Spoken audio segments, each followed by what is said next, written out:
leitura diz assim, acompanhe. Ao mestre de canto segundo a melodia, os lírios, testemunho de Asaf, salmo. Dá ouvidos, ó pastor de Israel, tu que conduzes a José como um rebanho, tu que está entronizados acima dos querubins, mostra o teu esplendor. Perante Efraim, Benjamim e Manassés, desperta o teu poder e vem salvar-nos. Restaura-nos, ó Deus, faze resplandecer o teu rosto e seremos salvos. Ó Senhor, Deus dos exércitos, até quando estarás indignado contra a oração do teu povo? Dá-lhes a comer pão de lágrimas e a beber copioso pranto?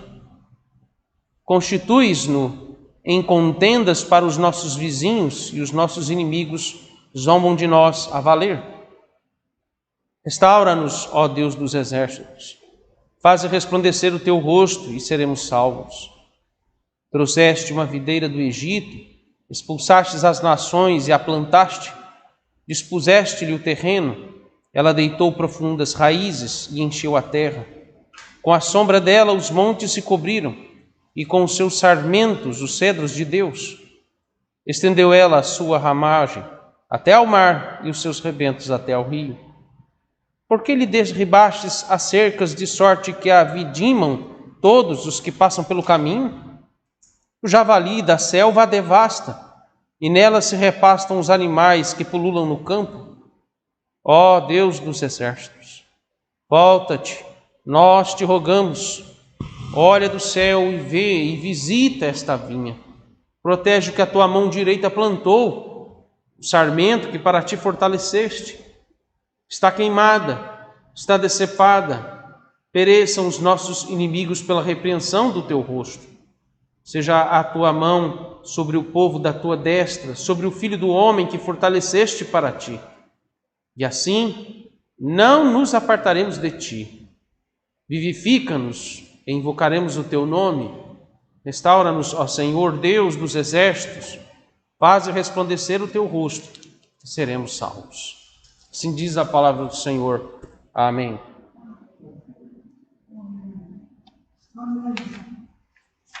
Meus irmãos, o interesse do autor, quando ele compôs esse salmo, se concentra não necessariamente no que aconteceu com a tribo de Judá e a tribo de Benjamim a priori. Não se concentra ali com o evento calamitoso com os judeus, mas se concentra mais em tratar de quando Deus ele traz calamidade e entrega o povo do norte, as 10 tribos de Israel, nas mãos dos seus inimigos.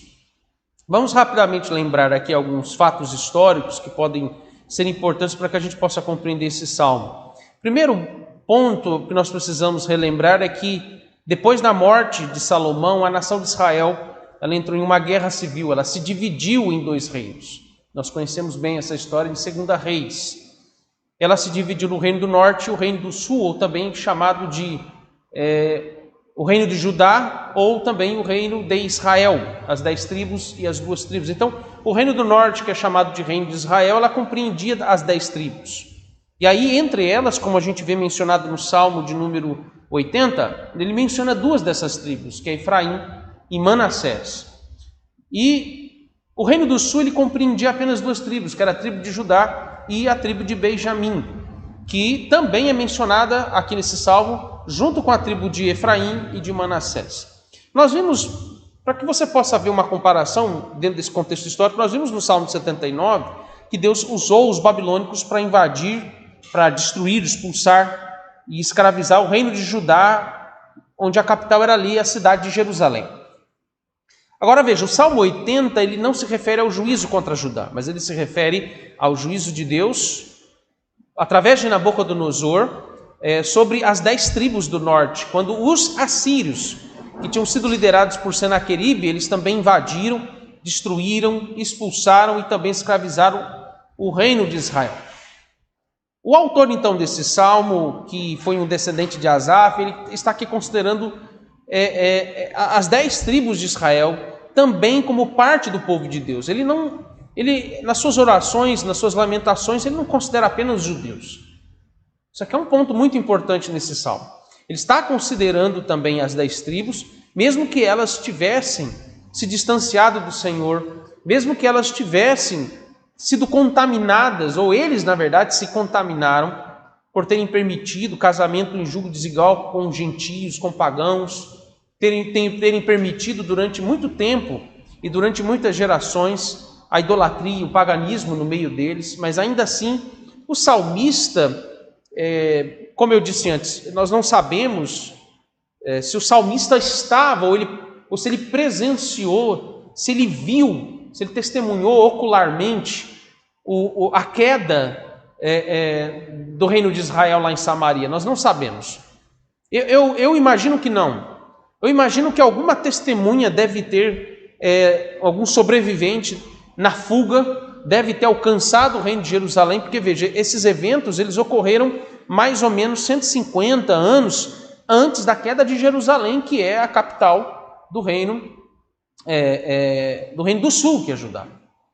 Então, imagino aqui que alguns sobreviventes ou um sobrevivente deva ter relatado aos descendentes, aqui um deles, que tenha, ao ouvir todas as terríveis notícias que aconteceu com as 10 tribos, ele então tenha entrado em profundo lamento, em profunda dor no seu coração e luto pelos seus irmãos. Porque veja, apesar deles estarem divididos, apesar deles terem se separados, de terem entrado em uma discórdia terrível, ainda assim, veja, o salmista está considerando as 10 tribos como seus irmãos. Eles são também filhos de Jacó, por isso que eu fiz questão de, na liturgia, ou nessa parte introdutória, nós lemos o Gênesis 49, porque tem uma relação muito grande nas profecias que são dadas e que envolvem, em certa medida, esse salmo aqui. Então, o salmista, ele provavelmente chora e lamenta por algum relato de algum desses sobreviventes, e ele coloca em suas orações de sofrimento também a tragédia e a calamidade que sobreveio às 10 tribos de Israel. Para a gente entender então a estrutura desse salmo, o Salmo 80, veja, ele é um hino, como todos os outros salmos que nós temos aqui, mas ele é um hino que está dividido em 5 estrofes e cada uma dessas estrofes são intercaladas com 3 coros. A gente canta os nossos hinos e a grande maioria dos nossos hinos contém estrofes e coro, né? Então, por exemplo, esse hino que nós acabamos de cantar, a priori ele só contém estrofes, ele não contém a priori coros, né? Mas, ainda assim, esse salmo, quando ele foi composto para ser cantado, ele começa então, vamos à divisão para vocês compreenderem. A primeira estrofe começa nos versos 1 e 2. A segunda estrofe, ela vai dos versos 4 a 6. Então, primeira estrofe, versos 1 e 2. Segunda estrofe, dos versos 4 a 6. A terceira, quarta e quinta estrofe, elas emendam, né? Seguem numa sequência única. Então, a terceira estrofe, do verso 8 ao 11. A quarta estrofe, do versos 12 ao 15. E a quinta estrofe, dos versos 16 ao 18. E aí você pergunta, mas onde é que está o coro aqui? O coro intercala entre a primeira e a segunda estrofe e depois o Salmo 80 termina com o coro. Então, nos versos 3, 7 e 19 é que nós encontramos o coro desse salmo. Então, quando você, por exemplo, vai no Salmo 80, onde é que está o que é dito no teor desse coro, aí no Salmo de número 80? Veja o que ele vai dizer. E aqui o coro ele tem como objetivo destacar o tema do salmo, o que exatamente eles desejam nesse salmo, nessa lamentação, nessa oração. Então, por exemplo, olha o verso 3, o verso 7 e o verso 19. Eu vou ler apenas o 3, porque o 3 repete os outros dois. Ele diz assim: restaura-nos, ó Deus, faze resplandecer o teu rosto e seremos salvos.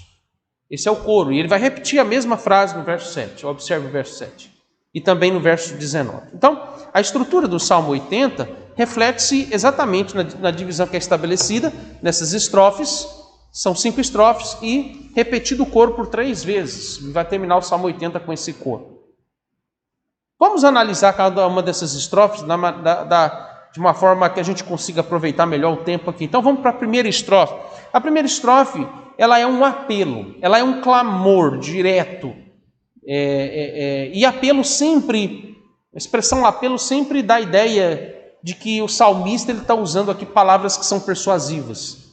São persuasivas porque ele está desesperado em persuadir, convencer Deus de lhe dar algum socorro. O salmista está tentando sensibilizar Deus. Deus aqui, ele considera Deus aqui não mais como um juiz, porque de fato Deus agiu com juízo, teve uma postura de juiz sobre o seu povo. Nós vimos no Salmo 79 isso, lembram?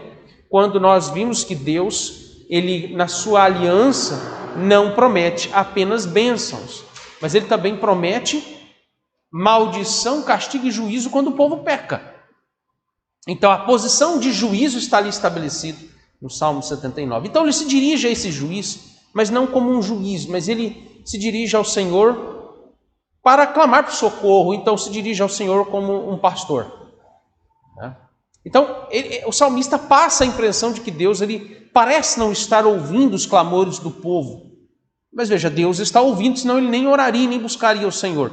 Então por isso que o apelo ele contém declarações que são bem persuasivas aos ouvidos e também aqui a memória de Deus quando ele diz que o Senhor é o pastor de Israel, diz que é aquele que governa sobre José, que foi o quarto patriarca do povo de Deus. Ele vai dizer que a presença de Deus ela é simbolizada como na figura de um trono que está sobre dois querubins, ou sobre querubins. Na verdade, ele se refere à Arca da Aliança. A Arca da Aliança simboliza exatamente esse elemento da presença de Deus no meio do seu povo, que quando a arca estava no meio do povo de Deus, na casa do Senhor, porque Deus era favorável ao povo. Então, é possível que essas declarações elas tenham exatamente se baseado em Gênesis 49, mais precisamente lá o verso 24. Vamos ler o Gênesis 49, 24, só o verso 24. Olha o que nos é dito lá. Verso 24. Gênesis 49, 24. Diz assim, ele se refere obviamente a José, né? Ele está se referindo a José. Ele diz, o seu arco, porém, permanece firme, e os seus braços são feitos ativos pelas mãos do poderoso de Jacó. Poderoso é o nome de Deus aqui. Sim, pelo pastor e pela pedra de Israel. Observe então que a mesma expressão ela é mencionada conforme aqui no verso de número 1, quando ele vai dizer, dá ouvidos ao pastor de Israel. É como se o salmista lembrasse as palavras de Jacó, referindo-se à profecia ou à bênção a José, que Deus nunca deixaria de pastorear a casa de José. José também seria contado como um dos patriarcas e cofundadores do povo de Deus, junto com Abraão, Isaac e Jacó. Então, ele se refere ao nome de Deus, mencionando a José, e José aqui é uma referência, na verdade, ao povo de Israel como um todo. Por isso que ele diz a expressão como um rebanho, aí o verso 1, como um rebanho que tu estás entronizados acima dos querubins. Mostra o teu resplendor. A ideia de mostrar o resplendor é como se Deus tivesse virado o rosto. E aí, a resplendor diz respeito à luz, né? Então Deus apaga a luz. Deus deixa o povo na escuridão. É essa a lamentação, como ele inicia sua lamentação. Verso 2, nós temos um outro elemento que é apelativo, que é a menção das três tribos, que é Efraim, Benjamim e Manassés, e eu já até expliquei aqui, né? Efraim e Manassés, eles eram parentesco mais próximo de José, e Benjamim é o filho amado de Raquel. Então, existe um elemento poético que recorre à memória histórica da relação de Jacó com Raquel, José e Benjamim. Então, quando ele se refere, por exemplo, a Efraim e Manassés, é o reino do norte. E aí, quando ele se refere a Benjamim, que apesar de ser do reino do sul, que se aliou a Judá, diz respeito, então, ao reino do sul, que considera, então, a unificação de todas as tribos, que é todo o povo de Deus, como ele usa a expressão aqui, rebanho. Então, a aliança que Deus fez com eles não envolve apenas Judá e Benjamim, mas envolve todo o povo de Deus. Um outro aspecto importante, quando ele menciona o nome desses filhos, quando ele diz respeito a Efraim e Manassés, ele está se referindo às 10 tribos como na figura de José. Quais eram os dois filhos mais amados de Jacó?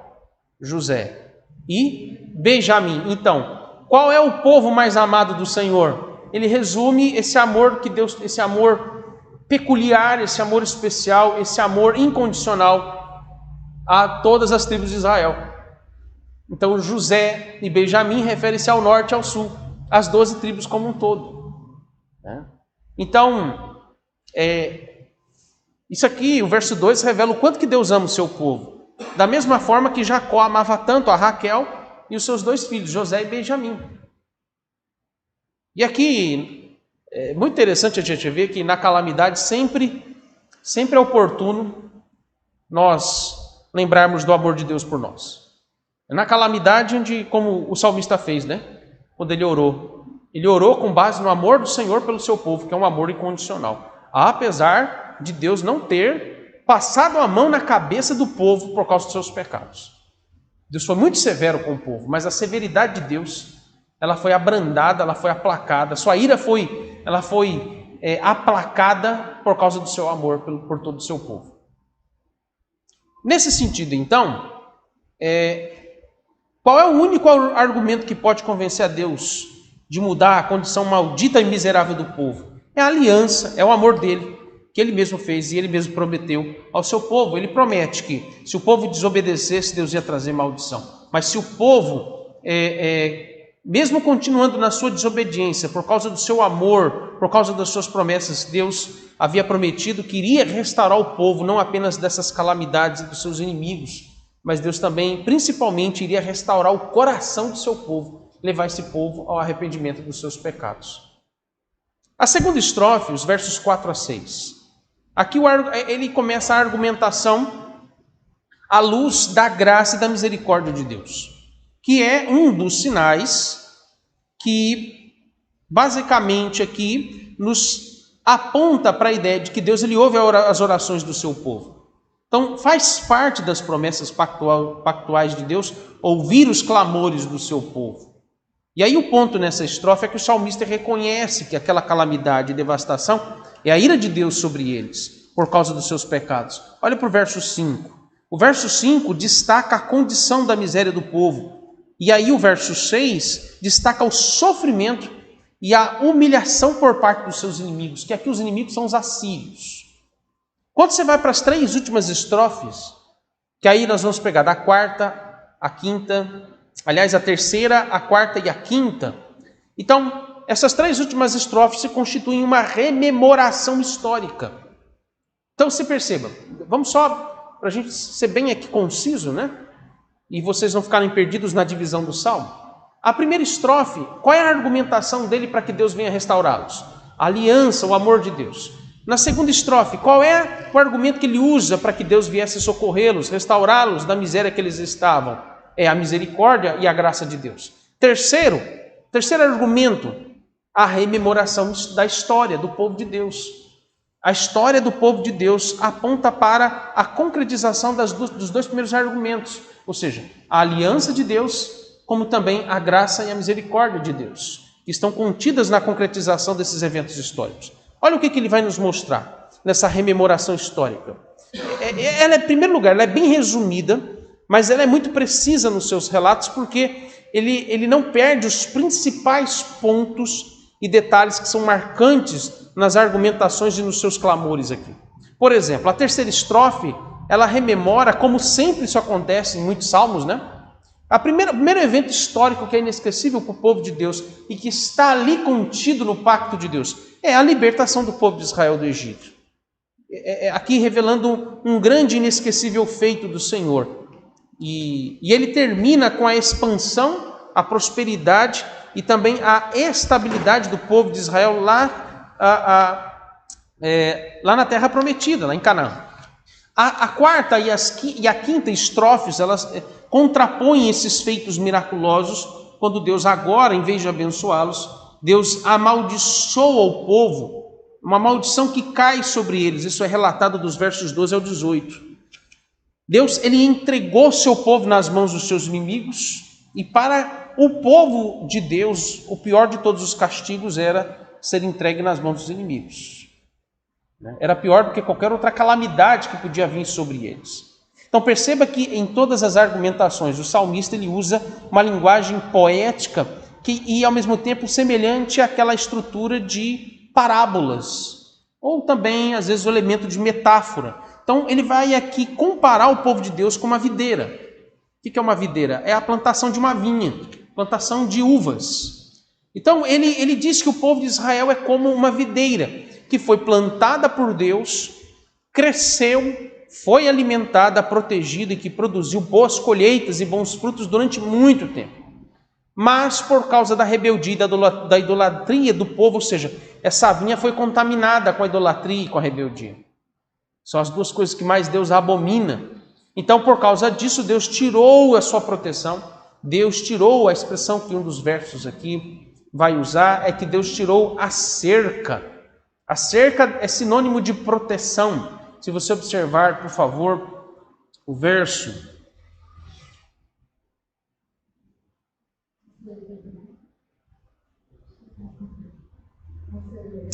de número 12, quando ele diz: porque lhes derribastes as cercas, de sorte que avidinham todos os que passam pelo caminho. Ou seja, todo mundo entra, invade, arruaça, destrói, rouba o resto de frutos que ainda ficaram ali e simplesmente vão embora e deixam aquilo ali largado, abandonado, fazem pouco caso. Então a ideia é essa: Deus tirou as cercas e simplesmente permitiu que os seus inimigos invadissem, entrassem, roubassem tudo que estava ali, destruíssem toda a vinha e ainda por cima eles zombam, eles escarnecem daquela vinha. Então veja, uma outra linguagem que é usada aqui não é só a de salteadores, de pessoas que entram e invadem, mas ele também se refere aos inimigos do Senhor como animais selvagens que entram na vinha e ficam pastando, comendo e devastando toda a plantação. Você observa aqui no final aí, ele vai dizer que depois de tudo isso, as pessoas fazem o que com essa vinha? Queima, como se ela não servisse mais para nada. Veja que os inimigos de Israel são comparados a javalis, ou a gente comumente chama aqui de porco do mato, né? Porco do mato é um animal, o porco do mato é considerado uma praga, é uma das pragas mais temidas pelos agricultores, porque é um animal que ele anda em bando, em manada, e por onde ele passa ele deixa um rastro de destruição. Hoje à tarde eu estava assistindo, curiosidade, eu resolvi digitar no YouTube, javali, porco do mato.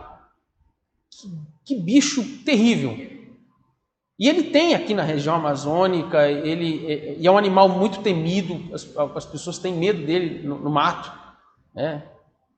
Meu pai tem algumas experiências com esse tipo de animal, de situações onde teve que ficar horas em cima de uma árvore esperando a manada passar. Então veja, a figura desse animal como animal que os agricultores odeiam porque eles devastam aquilo que eles demoraram muito tempo para plantar. E assim que o salmista chama os inimigos do povo de Israel, que são os assírios também. Agora, volte os seus olhos para o coro. Nós vamos pensar agora na segunda parte aqui no coro. Versos 3, 7 e 19. O que nós podemos encontrar no coro, que se repete 3 vezes a cada uma da estrutura dessas estrofes? As declarações que são feitas nesse coro são as seguintes, são 3. Primeiro, restaura-nos, ó Deus dos exércitos. Essa é a primeira declaração. Segunda declaração, faze resplandecer o teu rosto. E a terceira declaração, e seremos salvos. A primeira declaração, que é o pedido de restauração. Essa restauração, irmãos, não é material, mas ele se concentra na restauração espiritual do povo de Deus. Então ele diz respeito, a palavra que pode ser também aqui traduzida é converte, ou Senhor, faça voltar o teu povo a ti.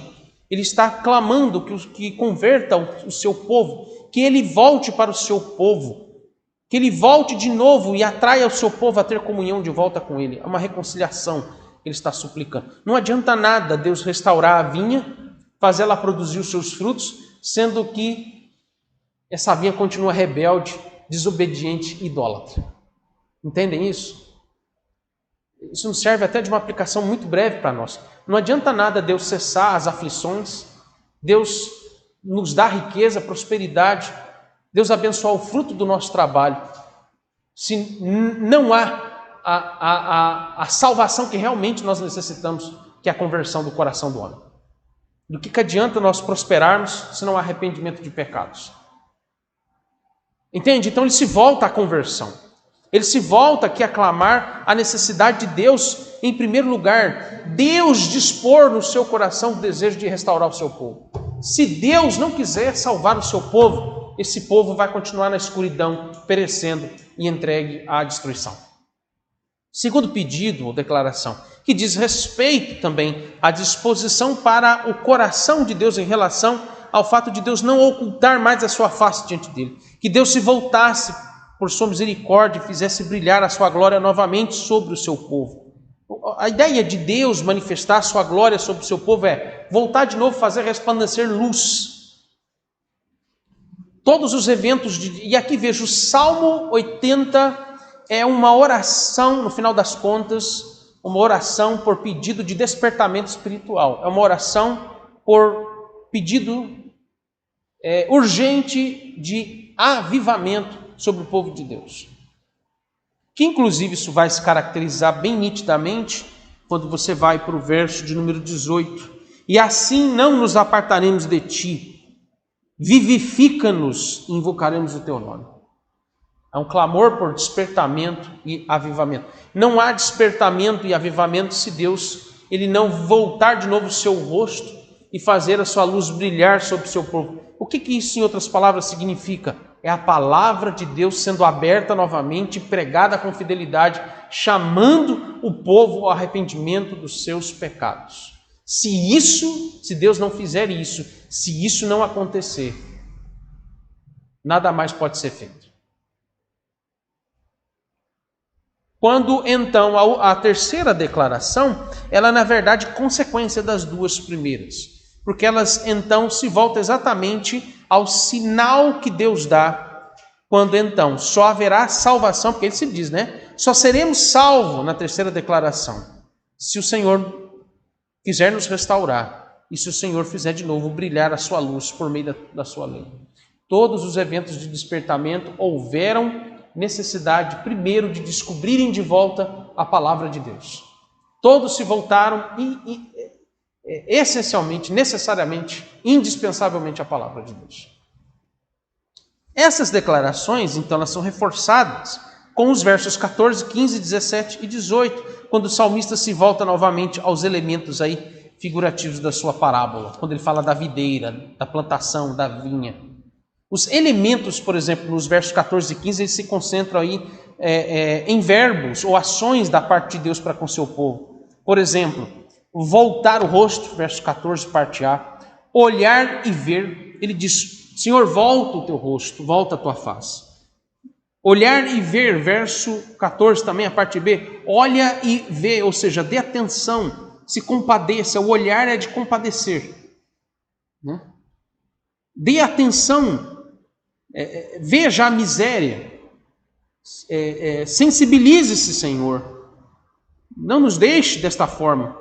E aí, por último, quando o verbo que ele usa no verso 15, proteja a vinha que com a tua mão direita plantaste. Proteja a tua vinha.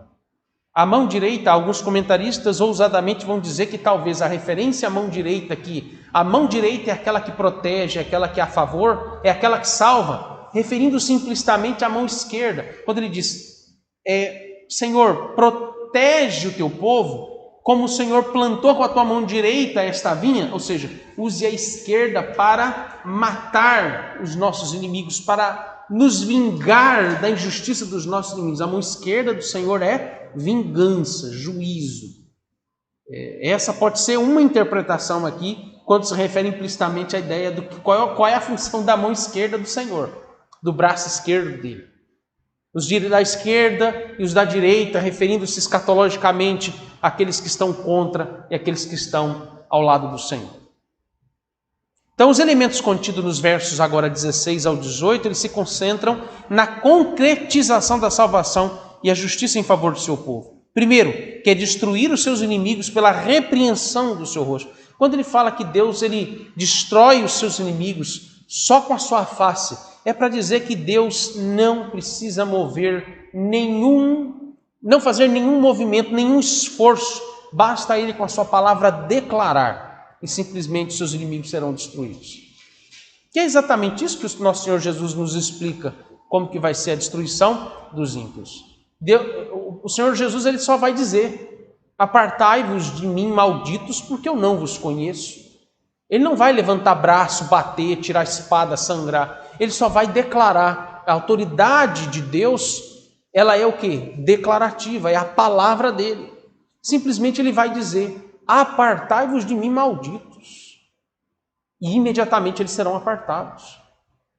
Com o mesmo poder que Deus, ele declarou que todas as coisas viessem a existir, quando ele disse: haja luz, e simplesmente a luz veio a existir, ele também vai dizer: afastem-se, sejam lançados no lago de fogo, malditos. Se juntem a Satanás e os seus anjos e sofram por toda a eternidade. Isso vai se concretizar só com o poder da palavra dele. O salmista crê nisso. Segundo, quando ele diz que a mão direita sobre o Filho do Homem, que ele mesmo assegurou para ele, para os seus planos. E aí a mão direita que fortalece o Filho do Homem é uma referência aos planos de redenção que vão se concretizar com a vinda de Jesus Cristo.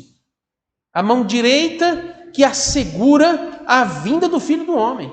O plano de redenção que foi prometido vai se cumprir. E o salmista, de alguma forma, porque veja, irmãos, abrindo um parênteses, todos os salmos são profecias. Não são só orações a pedido ao Senhor alguma coisa, mas eles também são profecias. Aqui, esse descendente de Asaf, ele é um profeta também. Então ele está profetizando, mesmo que ele não soubesse o teor completo dessa profecia, como hoje eu e você sabemos, que é referente a Jesus Cristo, mas ele creu nisso, e isso bastou. E terceiro, quando ele diz, para vivificar o coração do povo, para que eles voltem a invocar o seu nome. Isso aqui reflete a obra soberana de Deus na salvação e a restauração do seu povo. O salmista está reconhecendo que só Deus pode agir no coração do povo e trazê-los de volta para si. E aí, meus irmãos, a desolação simplesmente revela que o povo está numa miséria muito maior do que a devastação material e física. Eles estão fora da presença de Deus, eles estão fora da comunhão com Deus. E se eles não tiverem, se eles não voltarem, se Deus não tiver misericórdia deles, eles vão perecer e eles vão desaparecer da face da terra. Essa é a maior preocupação do salmista. A primeira aplicação que diz respeito, então, a esse salmo, a interpretação aqui desse salmo, para os nossos dias, esse salmo ele se aplica, meus irmãos, em primeiro lugar, à igreja como um todo. O modo como Deus ele trata a sua igreja em tempos de grandes calamidades e perseguições. Talvez a primeira pergunta que a gente possa pensar nela para a nossa reflexão é: qual a razão de Deus nos trazer calamidades e perseguições? Há duas situações em que Deus ele faz isso. A primeira razão ou situação é porque Deus, e aí eu a chamo aqui de uma razão positiva, em certa medida, mas é porque Deus ele vai usar o sofrimento, ele vai usar a perseguição para manifestar a sua bondade à igreja, para manifestar, para fortalecer a sua igreja. É o que Tiago vai nos ensinar no capítulo 1, dos versos 2 a 4, sobre a aprovação sendo usada para abençoar a igreja. A perseguição e as provações e sofrimentos é uma forma de Deus revelar a nós que nós estamos no caminho certo. Então, algumas situações em que nós somos perseguidos e provados, sofremos, perdemos muitas coisas deste mundo, é porque nesse aspecto Deus está se agradando da sua igreja, está abençoando a sua igreja, está usando a perseguição para dizer: vocês estão no caminho certo. Mas a segunda razão ou situação, ela envolve um contexto totalmente adverso desse. E aqui no caso desse salmo, esse é o ponto, que Deus usou, ou ele tem usado calamidades e perseguições numa perspectiva negativa, ou seja, para também punir e disciplinar o seu povo. E nesse aspecto, calamidades e perseguições estão revelando aqui a ira de Deus contra nós também.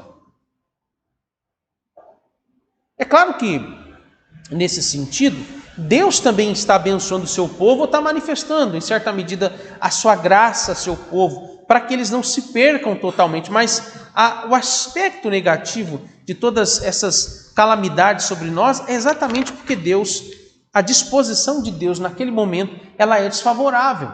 Deus está revelando, na verdade, que o coração do povo não está se apegando à comunhão com Ele, mas eles estão se apegando aos ídolos do seu coração, como a gente tem ouvido nos domingos aí. E aqui a instrução é muito simples para nós, quando nós devemos clamar, chorar, para que Deus nos faça sentir novamente o amor e o desejo de voltar à aliança que Ele fez conosco. Nós devemos suplicar noite e dia para que o Senhor venha perdoar os nossos pecados.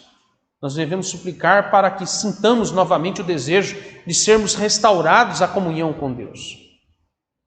Deus não prometeu nos termos da sua aliança, meus irmãos, apenas trazer prosperidade e bênção para o seu povo, mas Deus também prometeu usar as privações, usar as devastações, usar uma doença, usar as perseguições dos nossos inimigos para também nos repreender, para também nos chamar de volta à comunhão com Ele.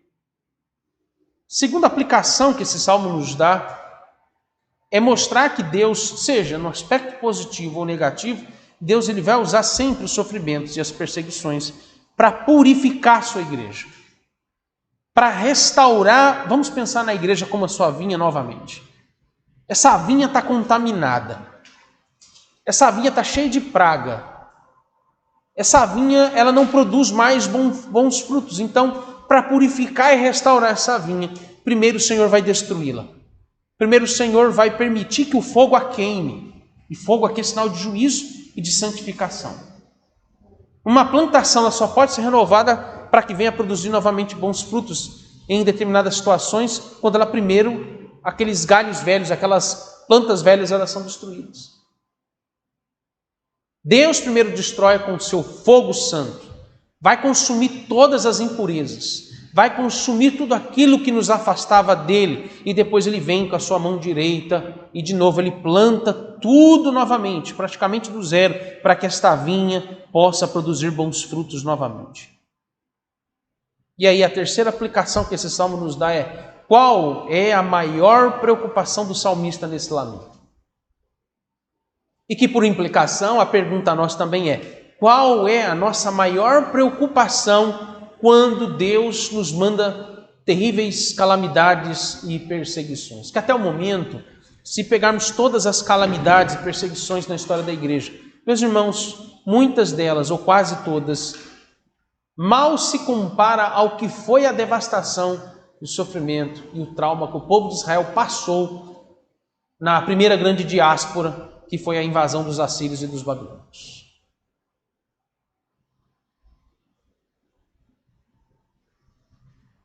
Qual é a nossa maior preocupação quando Deus nos traz situações de calamidade e de perseguição? Quando envolve o juízo dele.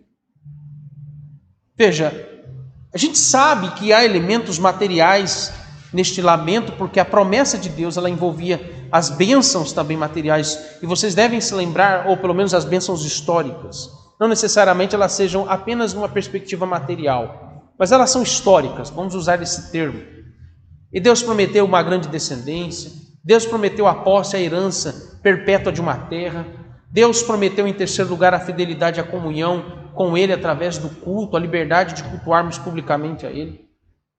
Mas veja que por causa da rebeldia e da idolatria do povo, Deus também prometeu tirar todas estas bênçãos deles. Apesar deles terem se distanciado tanto de Deus, mesmo quando eles estavam muito longe de Deus, eles conheciam, eles sabiam dos termos da aliança. E veja, um crente, por mais distante e rebelde que ele esteja de Deus, afundado nos seus pecados, eles nunca esquecem os termos da aliança que Deus fez com eles. Eles conhecem, eles sabem o que Deus faz com aqueles que se voltam contra Ele. A nossa maior preocupação em meio às calamidades e situações de perseguições severas não é ou não deve ser lamentar, chorar as perdas materiais e terrenas. De fato, meus irmãos, Deus ele vai usar doenças, pestes, pandemias, calamidades naturais. Deus vai usar coisas que afetam o nosso corpo. Deus vai usar coisas que afetam o nosso conforto material, porque é só assim para a gente se sensibilizar. Ele vai nos entregar nas mãos dos nossos inimigos, Ele vai permitir que os nossos inimigos invadam a nossa vinha, roubem os nossos frutos, ou o fruto do nosso trabalho, destruam tudo que nos violente, nos matem, mas aos sobreviventes, aos que pela misericórdia de Deus sobreviveram a tudo isto, eles devem chorar, clamar para que Deus os restaure no seu coração. E onde está a base e o fundamento dessa salvação? Nós vamos voltar de novo a esse ponto, como foi na semana passada, no Salmo 79. Qual é a base da salvação que o Senhor nos promete? Olha para o verso 17 novamente. Seja a tua mão sobre o povo, da tua destra, sobre o Filho do homem que fortaleceste para ti. Jesus Cristo é o Filho do homem providenciado, confirmado, enviado, preservado, guiado pelo Espírito Santo e fortalecido por Deus para concretizar o plano de redenção e restauração do seu povo.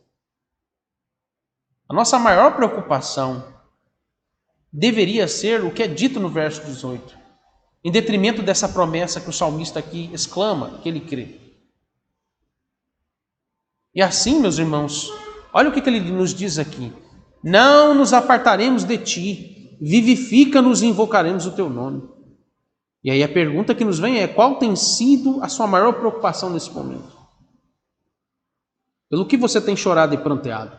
Qual realmente é a perda que você tem sentido neste momento? Você tem chorado apenas pelas perdas materiais e terrenas? Você apenas chora a morte dos seus entes queridos e das pessoas que morreram? Você lamenta a crise financeira e política do nosso país, que afeta, obviamente, o meu e o seu bolso? Você lamenta profundamente a nossa frágil democracia e liberdade ameaçada por homens corruptos e perversos, como a gente tem testemunhado nesses últimos dias? Você lamenta por isso? Veja, estas coisas devem de fato ser lamentadas e choradas. É nosso dever orar e clamar a Deus por estas questões, como eu mencionei. Devemos orar e nos preocupar por elas, mas a pergunta, na verdade, é: esta tem sido a sua maior preocupação? Você se preocupa em não perder mais os benefícios terrenos, ou você se preocupa mais em não perder a comunhão com Deus? O que é mais importante para você? Estas perdas que sofremos ao longo dos 2 anos agora por causa dessa pandemia, tem feito você enxergar que tipos de perdas? Em meio a essa situação dos últimos 2 anos para cá, quais as perdas que você tem enxergado? São as perdas materiais ou são as perdas espirituais? São as perdas do interesse do seu coração corrupto e pecaminoso ou são as perdas da sua alma sedenta por mais ainda ter comunhão com Deus em meio a essas calamidades que nós estamos sofrendo? O que mais dói no seu coração? Essa doença tem feito você ver a enfermidade do pecado corroendo a sua comunhão com Deus?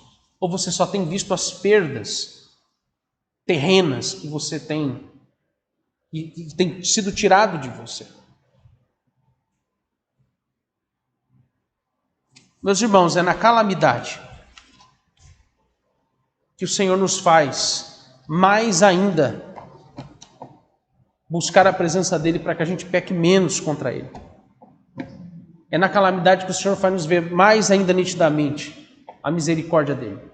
E se não for a misericórdia dEle, essas coisas que o salmista orou e pediu ao Senhor, e Deus respondeu a oração do salmista. Depois de muitos anos, o Senhor respondeu. E esse hino, como muitos desses salmos, foram cantados para lembrar que o Senhor respondeu os lamentos e o choro do seu povo, porque o seu povo desejava de novo ter comunhão com Deus. Eles não desejavam apenas ter a sua terra e a sua liberdade política de volta, mas eles desejavam de volta a ter a presença do Senhor sobre eles, no meio deles. É isso que eles desejavam. E o Senhor respondeu a oração deles, quando o nosso Senhor Jesus Cristo veio e deu a sua vida para resgatá-los e dar o perdão dos pecados deles de uma vez por todas. É com isso que você está preocupado? Deus nos abençoe. Amém. Vamos orar.